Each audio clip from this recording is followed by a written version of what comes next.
Welcome back. 2 weeks ago, a mass abduction of teenage schoolgirls by Islamic militants in Nigeria shocked that nation and the world. About 50 girls were able to escape since then, but more than 200 are still missing. Today, the parents of those girls are saying that they were sold into marriage to militants. Joining me now is Michael Leiter, MSNBC counterterrorism expert and former director of the National Counterterrorism Center, and Mausi Segun, Nigeria researcher for Human Rights Watch, joining me now by Skype from Abuja.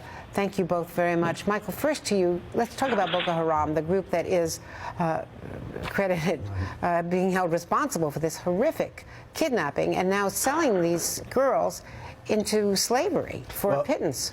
This is a very, very violent group, which is, the name Boko Haram actually means roughly Western education is a sin. And over the past 5 to 10 years, it has fought against the Nigerian government and north of Nigeria extremely violently, has also been associated with al-queda. And in that sense, there is an international flavor to this organization. But it has been absolutely brutal in its attacks, not just kidnapping, but massacres at school. And this is another illustration of a really serious, violent Islamic extremist element in northern Nigeria. Mausi Segun in Abuja, tell us what we know about the girls and their condition from the reports that you're getting from Human Rights Watch. It's honestly been extremely difficult to get much credible information out of northern Nigeria right now. The area where the girls were abducted from, there is a bit of communication problems around that area. The little that we're able to get is from the few people we're able to speak with over the telephone. And none of this information is entirely credible. But what we're able to garner out of all of it is that there are still at least 230 girls being held by Boko Haram. Some of them, also confirmed by military sources, have been taken out of the Sambisa forest camp, where they were initially taken to by the group. Some have been taken across to the border to Cameroon. Some of them have been taken to Chad. And a few are still within the country, but their whereabouts is difficult to ascertain at this time.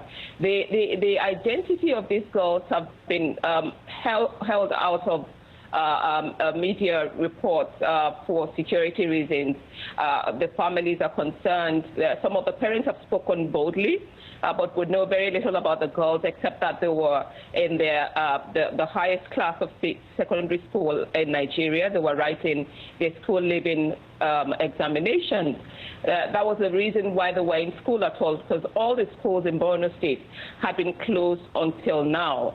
The girls were there, pulled from different parts of not just Borno State. A few of them are from Adamawa State, because this particular school, the girls' secondary school, is an examination center for the senior school certificate examination. So not all of them are students of this particular school, but they were pulled into that school to write the examination. So you would find that many of them would be between the ages of 16.